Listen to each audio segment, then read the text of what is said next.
ಉನ್ನತ ಶಿಕ್ಷಣ ನಮ್ಮ ಇವತ್ತು ಬಿಸ್ನೆಸ್ ಆಗಿದೆ. ನಮ್ಮ ಕನ್ನಡ ಶಾಲೆಗಳನ್ನ ಉಳಿಸಬೇಕಂದ್ರೆ ಸರ್ಕಾರದಿಂದ ಎಕ್ಸಾಮ್ ಬರೆದು ಪಾಸ್ ಆಗಿ ಇಲ್ಲಿ ಬಂದಿರ್ತಕ್ಕಂಥವ್ರು ಇವತ್ತು ನಿರುದ್ಯೋಗ ಜಾಸ್ತಿ ಆಗ್ತಾ ಇದೆ. MBBS ಇಂಜಿನಿಯರಿಂಗ್ ಬಡ ಮಕ್ಕಳು ಮಾಡ್ಲಿಕ್ಕೆ ಕಷ್ಟ ಆಗ್ತಾ ಇದೆ. ನಮ್ಮ ಕನ್ನಡ ಶಾಲೆ ಉಳಿಬೇಕು ಅಂತ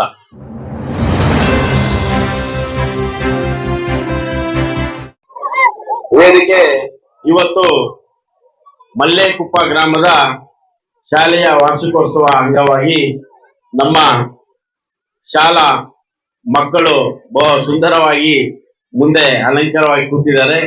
ಅದೇ ರೀತಿ ಇವತ್ತಿನ ಈ ಕಾರ್ಯಕ್ರಮಕ್ಕೆ ಅತಿಥಿಗಳಾಗಿ ಮಾನ್ಯ ನಮ್ಮ ಎಂಟಿಗಿರಿ ಸರ್ ಅವರು ಬಂದಿದ್ದಾರೆ. ಮತ್ತೆ ನಮ್ಮ ಓಬಲ್ ರೆಡ್ಡಿ, ನಮ್ಮ CRP ಸರ್, ನಮ್ಮ ಎಲ್ಲ ಕೂಡ ನಮ್ಮ ಹಿರಿಯರು, ನಮ್ಮ ಕಿಶೋರ್, ಮತ್ತೆ ವೇದಿಕೆ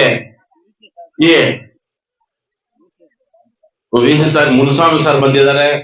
ಅದೇ ರೀತಿ ಈ ವೇದಿಕೆ ಅಲಂಕಾರ ಮತ್ತು ವಿದ್ಯಾರ್ಥಿಗಳ ಅಲಂಕಾರ ಮಾಡಿ ನಮ್ಮ ಹೇಮಲತಾ ಮೇಡಮ್ ಅವರ ಏನು ನಮ್ಮ ಮುಖ್ಯ ಉಪಾಧ್ಯಾಯರು ಮತ್ತು ನಮ್ಮ ತಾರಾ ಮೇಡಮ್ ಅವರು ಮತ್ತೆ ಸುಬ್ರಹ್ಮಣ್ಯ ಸರ್, ಅಶೋಕ್ ಸರ್ ಕೂಡ ಒಳ್ಳೆ ರೀತಿಯಾಗಿ ನಮ್ಮ ಶಾಲೆಯನ್ನ ನಡೆಸ್ಕೊಂಡು ಹೋಗ್ತಾ ಇರ್ತಾರೆ. ಅವರಿಗೆಲ್ಲ ಕೂಡ ನಾನು ಅಭಿನಂದನೆ ಸಲ್ಲಿಸಕ್ಕೆ ನಾನು ಇಷ್ಟಪಡ್ತೇನೆ.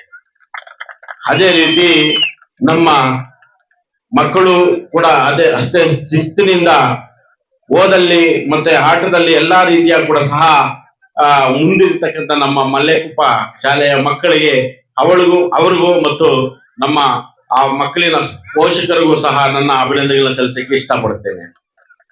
ಇವತ್ತು ಏನು ವಾರ್ಷಿಕೋತ್ಸವ ನಡೀತಾ ಇದೆ, ಖಾಸಗಿ ಶಾಲೆಗಳಲ್ಲಿ ಅದ್ದೂರಿಯಾಗಿ ಮಾಡ್ತಾರೆ. ಯಾವ ರೀತಿ ಮಾಡ್ತಾರೆ ಅಂದ್ರೆ ಅವರು ಮೊದಲೇ ಫಿಕ್ಸ್ ಮಾಡಿಕೊಂಡು ದುಡ್ಡನ್ನು ವಸೂಲಿ ಮಾಡಿ ಎಲ್ಲಾ ರೀತಿ ಕೈಯಿಂದ ಹಿಡಿದು ಕೂಟಿಂದ ಹಿಡಿದು ಎಲ್ಲಾ ರೂಟ್ಗಳ ದುಡ್ಡನ್ನ ಅದು ಏನು ಗೊತ್ತಿರೋದೆ. ಆದರೆ ನಮ್ಮ ಅಚ್ಚ ಕನ್ನಡ ವಿದ್ಯಾರ್ಥಿಗಳು ಬೆಳಿಗ್ಗೆ ಎದ್ದು ಮನೆಯಲ್ಲಿ ಕೆಲಸ ಅಮ್ಮ ತಾಯಿ ತಂದೆ ಹೇಳಿದ್ದು ಮಾಡಿ ಕೂಡ ಅಷ್ಟು ಸ್ಪಷ್ಟವಾಗಿ ನೀಟಾಗಿ ಬಂದು ಮಕ್ಕಳು ಪಾಠ ಕಲಿತಾರೆ. ವ್ಯತ್ಯಾಸ ಇಷ್ಟೇನೆ, ನಮ್ಮ ಕನ್ನಡ ಶಾಲೆಗಳನ್ನ ಉಳಿಸಬೇಕಂದ್ರೆ ನಮ್ಮ ಪೋಷಕರು ಸಹ ವಿದ್ಯಾರ್ಥಿಗಳನ್ನ ಕನ್ನಡ ಶಾಲೆಗಳಲ್ಲಿ ಅಡ್ಮಿಷನ್ ಮಾಡಿದ್ರೆ ಮಾತ್ರ ನಾವು ಕನ್ನಡ ಶಾಲೆಗಳನ್ನು ಉಳಿಸ್ಲಿಕ್ಕೆ ಒಂದಷ್ಟು ಅವಕಾಶ ಆಗತ್ತೆ. ಯಾಕಂದ್ರೆ ಉನ್ನತ ಶಿಕ್ಷಣ ನಮ್ಮ ಇವತ್ತು ಬಿಸ್ನೆಸ್ ಆಗಿದೆ. ಬಿಸ್ನೆಸ್ ಆಗಿರೋದ್ರಿಂದ ಇಂಗ್ಲಿಷ್ ಬೇಕು, ನಮಗೂ ಸಹ ಕನ್ನಡನೂ ಬೇಕು. ಆದ್ರೆ ಅದೇ ಪಾಠನ ಇಲ್ಲೇ ಮಾಡ್ತಾರೆ. ನಮ್ಮ ಒಳ್ಳೆ ಶಿಕ್ಷಕರಿದ್ದಾರೆ, ಅವರು ಕೂಡ ಸರ್ಕಾರದಿಂದ ಎಕ್ಸಾಮ್ ಬರೆದು ಪಾಸ್ ಆಗಿ ಇಲ್ಲಿ ಬಂದಿರ್ತಕ್ಕಂಥವ್ರು.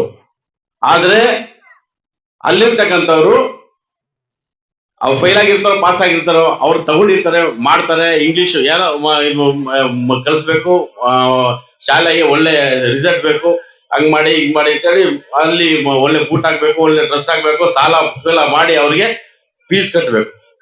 ಯಾವ ರೀತಿ ಆಗಿದೆ? ಬಿಸ್ನೆಸ್ ಆಗಿದೆ ನಮ್ಮ ಶಾಲೆ. ಖಾಸಗಿ ಶಾಲೆಗಳು ಇವತ್ತು ದಂಧೆ ಹೊಡಿತಾ ಇದೆ. ಯಾವ ರೀತಿ ಅಂದ್ರೆ ಹೊಟ್ಟೆಯಲ್ಲಿ ಇರ್ತಕ್ಕಂಥ ಮಗುಗೆ ಸೀಟ್ ಬುಕ್ ಮಾಡೋಷ್ಟೊಟ್ಟಿಗೆ ಮತ್ತಿಗೆ ಈ ಇವತ್ತಿನ ಒಂದು ದೇಶ ಮುಂದುವರೆದಿದೆ. ಆದ್ರಿಂದ ಬಟ್ ಆ ಲಕ್ಷಾಂತರ ರೂಪಾಯಿ ಲೂಟಿ ಮಾಡ್ತಾರೆ. ಇಲ್ಲಿ ಫ್ರೀಯಾಗಿ ಊಟ ಕೊಟ್ಟು, ಸಮವಸ್ತ್ರ ಕೊಟ್ಟು, ಬುಕ್ಸ್ ಕೊಟ್ಟು ಇಲ್ಲಿ ಕಲಿಯೋದು ಬೆಸ್ಟ್. ನೀವು ಅಲ್ಲಿ ಸಾಲ ಫಲ ಮಾಡಿ ಫೀಸ್ ಕಟ್ಟಿ ಅಲ್ಲಿ ಕಲಿಯೋದು ಅಂತಕ್ಕಂಥದ್ದನ್ನ ನಾವು ಯೋಚನೆ ಮಾಡ್ಬೇಕಾಗುತ್ತೆ.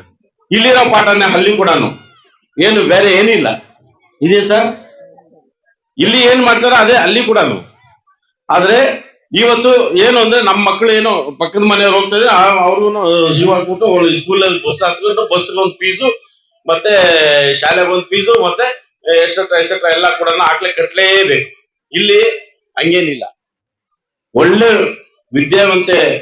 ವಿದ್ಯಾವಂತರಾದಂತ ನಮ್ಮ ಸರ್ಕಾರಿ ಶಾಲೆಗಳಲ್ಲಿ ಒಳ್ಳೆ ಉತ್ತಮ ಶಿಕ್ಷಕರಿದ್ದಾರೆ, ಉತ್ತಮ ರೀತಿ ನಡ್ಸ್ಕೊಂಡು ಹೋಗ್ತಾ ಇದ್ದಾರೆ. ಕೆಲವು ಶಾಲೆಗಳಲ್ಲೂ ಸಹ ಒಳ್ಳೆ ವಿದ್ಯೆ ಪಡೆದಂತರು ಒಳ್ಳೆ ಒಳ್ಳೆ ಉದ್ಯಮದಲ್ಲಿದ್ದಾರೆ.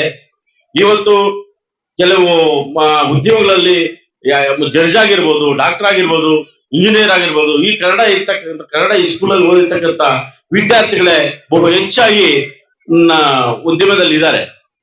ಆದ್ರೆ ಇವತ್ತು ನಿರುದ್ಯೋಗ ಜಾಸ್ತಿ ಆಗ್ತಾ ಇದೆ. ನಿರುದ್ಯೋಗ ಜಾಸ್ತಿ ಆಗ್ತಾ ಇರ್ತಕ್ಕಂಥ ಕಾರಣದಿಂದ ನಮ್ಮ ಸರ್ಕಾರಗಳು ಎಚ್ಚೆತ್ತುಕೊಂಡು ಇವತ್ತಿನ ಏನು ವಿದ್ಯೆ PUC SLC PUC ಡಿಗ್ರಿ ಮುಗಿಸಿದ ಮೇಲೆ ಅವರಿಗೆ ಏನ್ ಮಾಡ್ಬೇಕು ಅಂತ ಕೂಡ ಗೊತ್ತಿಲ್ಲ. ಯಾಕಂದ್ರೆ ಊರುಗಳಲ್ಲಿ ಸುಮ್ಮನೆ ಏನೋ ವ್ಯವಸಾಯ ಇದ್ರೆ ಮಾಡ್ಬೋದು, ವ್ಯವಸಾಯ ಇಲ್ಲ ಅಂದ್ರೆ ನೀರು ಸಮಸ್ಯೆ ಐತಿ. ಇವಾಗ ನೀರಿನ ಸಮಸ್ಯೆ ಇದ್ರೂ ಸಹ ಮಾಡಿದ್ರೆ ಬೆಳೆಗೆ ಬೆಳೆ ಇಲ್ಲ, ಆ ತರ ಪರಿಸ್ಥಿತಿ ನಮ್ಮ ಪೋಷಕರು ಬಂದಿದೆ. ಆ ನಿಟ್ಟಿನಲ್ಲಿ ಇವತ್ತು ನಾವು ಸಮಾಜದಲ್ಲಿ ಮುಂದೆ ಬರ್ಬೇಕಂದ್ರೆ ಸಹ ಯುವಕರು ಎಚ್ಚೆತ್ಕೊಂಡು ನಮ್ಮ ಓದಕ್ಕೆ ತಕ್ಕಂತೆ ಮುಂದೆ ಯಾವುದೋ ಒಂದು ಕೆಲಸ ನಿರುದ್ಯೋಗ ಆಗದೆ ಒಂದು ಯಾವುದೋ ಒಂದು ಕಾರ್ಖಾನೆ ಆಗಿರ್ಬೋದು, ಇತರೆ ಒಂದು ಫ್ಯಾಕ್ಟರಿ ಯಾವುದೋ ಒಂದು ಇದರಲ್ಲಿ ಕೆಲಸ ಮಾಡಿ ನಾವು ಮುಂದೆ ಬರ್ಬೇಕಾಗತ್ತೆ. ಇದೇ ಪಕ್ಷದಲ್ಲಿ ಯಾಕಂದ್ರೆ ಈಗ ಮುಂದೆ ಬರ್ಬೇಕು ಅಂತ ಹೇಳ್ತಾ ಇದ್ದೀನಿ. ಇವತ್ತು ಈ ಸ್ಕೂಲಲ್ಲಿ ಫಸ್ಟ್ ಕ್ಲಾಸ್ ಬಂದು ಒಳ್ಳೆ ರೀತಿಯ ಒಂದು ಮಾರ್ಕ್ಸ್ ತಗೊಂಡು ಒಳ್ಳೆ ರೀತಿಯ ಒಂದು ಮುಂದೆ ಬಂದ್ರೆ ಯಾವುದೋ ಒಂದು MBBS ಇಂಜಿನಿಯರಿಂಗು ಸೀಟ್ಗಳು ಸಿಕ್ಕಿ ಸ್ವಲ್ಪ ಮುಂದೆ ಬರ್ಬೋದು. ನಾವು ಯಾವತ್ತು ಹಿಂದೆ ಹೋಗ್ತೀವೋ ಓದಲ್ಲಿ ಅವಾಗ ನಾವೇ ನಿರುದ್ಯೋಗಿಗಳಾಗ್ತೀವಿ. ನಿರುದ್ಯೋಗಿಗಳಾದ್ರೂ ಸಹ ಇವತ್ತು ಸಮಸ್ಯೆ ಏನಾಗಿದೆ, ಈಗಿನ ಸಮಸ್ಯೆಗಳಲ್ಲಿ ಈಗಿನ ಕಾಲದಲ್ಲಿ ಇರ್ತಕ್ಕಂಥ ವಿದ್ಯಾರ್ಥಿಗಳು ನಮಗೆ ಕನ್ನಡ ಮತ್ತು ಕನ್ನಡ ಶಾಲೆಗಳಲ್ಲಿ ಓದಿದಂತ ವಿದ್ಯಾರ್ಥಿಗಳು ಬಹುಮಟ್ಟದ ಬೆಳೆದಿರ್ತಕ್ಕಂಥ ನಮ್ಮ ಕಣ್ಮುಂದೆನೆ ಮೊನ್ನೆ ನಂಗ್ಲಿಯಲ್ಲಿ ವಾರ್ಷಿಕೋತ್ಸವ ಮಾಡುವಾಗ ಸಾಕಷ್ಟು ವಿದ್ಯಾರ್ಥಿಗಳು ಎಷ್ಟು ಚಂದಾಗಿ ಮಾಡಿದ್ರು ಮತ್ತೆ ಎಷ್ಟು ಚಂದಾಗಿ ಹುದ್ದೆಗಳಲ್ಲಿ ಎಲ್ಲ ಕೂಡ ಇದೀವಿ ಅಂತ ಕೂಡ ನಾವು ನೋಡಿದ್ವಿ, ಕಣ್ಣಿಂದ ನೋಡ್ತಾ ಇದ್ವಿ. ಬಹುತೇಕ ವಿದ್ಯಾರ್ಥಿಗಳು ಯಾಕಂದ್ರೆ ನಮ್ಮ ಕಷ್ಟ ಹೇಳ್ಕೊಂತ ಇದ್ವಿ. ಯಾಕಂದ್ರೆ ನಿರುದ್ಯೋಗ ಜಾಸ್ತಿನೇ ಆಗ್ತಾ ಇದೆ, ಬರ್ತಾ ನಿರುದ್ಯೋಗ ಜಾಸ್ತಿ ಆಗ್ತಾ ಇದೆ. ಸರಿಯಾದ ರೀತಿ ತಾಲೂಕು ಮಟ್ಟ ಯಾವುದೋ ಒಂದು ಕಾರ್ಯಕ್ರಮಗಳಿಲ್ಲ, ಆ ನಿಟ್ಟಿನಲ್ಲಿ ನಿರುದ್ಯೋಗ ಜಾಸ್ತಿ ಆಗ್ತಾ ಇದೆ. ಅದರಿಂದ ಮಕ್ಕಳೇ, ಇವತ್ತಿನ ಮಕ್ಕಳು ನಾನು ಈ ಮಾತನ್ನ ಆಡ್ಲಿಕ್ಕೆ ಇಷ್ಟಪಡ್ತೇನೆ. ಒಳ್ಳೆ ರೀತಿಯ ಮಾರ್ಕ್ಸ್ ತಗೊಂಡು ಉನ್ನತ ಮಟ್ಟಕ್ಕೆ ಹೋಗ್ಬೇಕಂತ. ಯಾಕಂದ್ರೆ ಇವತ್ತು ಡಾಕ್ಟ್ರು ಇಂಜಿನಿಯರಿಂಗು ಇಲ್ಲ ರೀತಿ ಯಾವುದೋ ಒಂದು ದೊಡ್ಡ ಮಟ್ಟದ ಒಂದು ಸೀಟ್ ತಗೋಬೇಕಂದ್ರೆ ನಾವು ಈ ಫಸ್ಟ್ ಕ್ಲಾಸ್ ಬಂದ್ರು ಸಹ ಏನೋ ಹೇಳ್ತಾರಲ್ಲ, ಫೀಸ್ ಇಲ್ಲದೆ ಮುಂದಕ್ಕೆ ಹೋಗಲ್ಲ ಅಂತಕ್ಕಂಥ ಇಟ್ಲಲ್ಲಿ MBBS ಇಂಜಿನಿಯರಿಂಗು ಬಡ ಮಕ್ಕಳು ಮಾಡ್ಲಿಕ್ಕೆ ಕಷ್ಟ ಆಗ್ತಾ ಇದೆ. ಆ ನಿಟ್ಟಿನಲ್ಲಿ ಇವತ್ತು ಕಷ್ಟಪಟ್ಟು ಓದಿ ಮುಂದೆ ಬರ್ಬೇಕಂತ ಹೇಳ್ತಾ, ಮತ್ತೆ ಈ ವಾರ್ಷಿಕೋತ್ಸವ ಅಂಗವಾಗಿ ಈ ವೇದಿಕೆ ಅಲಂಕರಿಸಿದಂತ ನಮ್ಮ ತಮ್ಮನಾದ ನಿಖಿಲ್ ಮತ್ತೆ ನಮ್ಮ ಎಲ್ಲ ಯುವಕರು ಮಲ್ಲೇಕುಪ್ಪ ಯುವಕರು ಎಲ್ಲರೂ ಸೇರಿ ಸಹ ಧನ್ಯವಾದ್ಯಕ ಮತ್ತೆ ಈ ಎಲ್ಲ ಕೂಡ ಎಲ್ಲ ಅಲಂಕರಿಸಿ ಎಲ್ಲರೂ ಸಹ ಕೈ ಜೋಡಿಸಿ ಇವತ್ತು ಈ ಕಾರ್ಯಕ್ರಮಕ್ಕೆ ಬೆನ್ನು ನಿಂತು ಯಾಕಂದ್ರೆ ಮೇಡಮ್ ಹೇಳಿದ್ರು, ಸರ್ ನಾನು ಈ ವರ್ಷನೇ ಇರೋದು, ಈ ವರ್ಷ ಇಲ್ಲ ನಾನು ರಿಟೈರ್ಡ್ ಆಗ್ತೀನಿ ಅಂದ್ರು.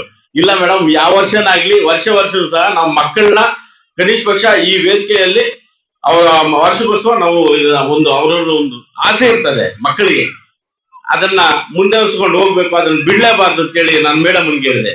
ಅದೇ ರೀತಿ ನಮ್ಮ BO ಸಾರ್ಗೆ ಫೋನ್ ಮಾಡಿದ್ದೆ. ಅವ್ರು ಏನು VC ಇದೆ ಅಂತ ಹೇಳಿದ್ರು, ತಹಸೀಲ್ದಾರ್ ಸಾಹೇಬ್ರು ಅವರೆಲ್ಲ ಕೂಡ ಸಹ ಬರ್ಬೇಕಾಗಿತ್ತು.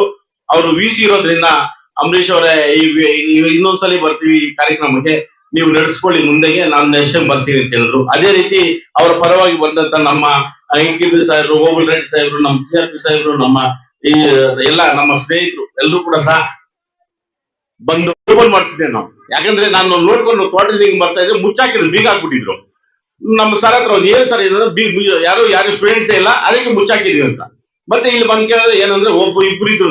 ನಾನೇನ್ ಮಾಡಿದೆ, ಯಾರೋ ಬೇರೆ ಖಾಸಗಿ ಶಾಲೆಗೆ ಹೋಗ್ತಾ ಇದ್ರು, ಖಾಸಗಿ ಶಾಲೆಗೆ ಹೋಗಿದ್ರೆ ಇಬ್ಬರಲ್ಲಿ ಒಬ್ಬರನ್ನ ಮಾಡಿಸಿ ಆಮೇಲೆ ಅಲ್ಲೇನೆ ಸೇರಿಸಿ ಆ ಇಬ್ಬರಿಗೆ ಟೀಚರ್ನ ಮಾಡಿ ಆ ಶಾಲೆ ತಿರ್ಗಿ ಓಪನ್ ಮಾಡಿಸ್ತೀವಿ. ಯಾಕಂದ್ರೆ ನಮ್ಮ ಕನ್ನಡ ಶಾಲೆ ಉಳಿಬೇಕು ಅಂತ.